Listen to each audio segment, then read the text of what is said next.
Hello everyone!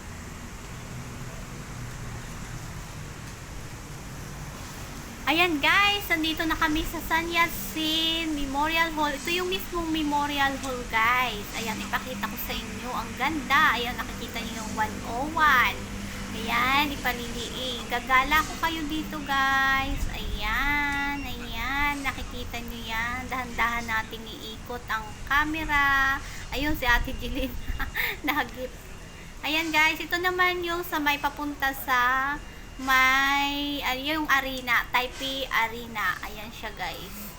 O di ba ang ganda ng ano niya kapaligiran kasi may mga punong kahoy, marami siyang mga tanim ng mga halaman, at ang ganda, ang linis ng kapaligiran.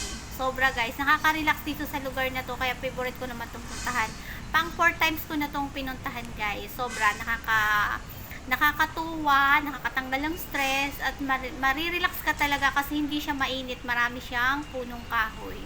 So yun lang guys, nailibot ko na kayo dito sa San Yat-sen Memorial Hall dito sa Taipei. So mga gustong pumunta dito, punta na kayo dito at marirelax ang inyong mga buhay.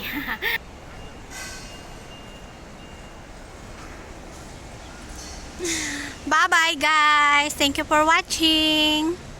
Thanks for watching!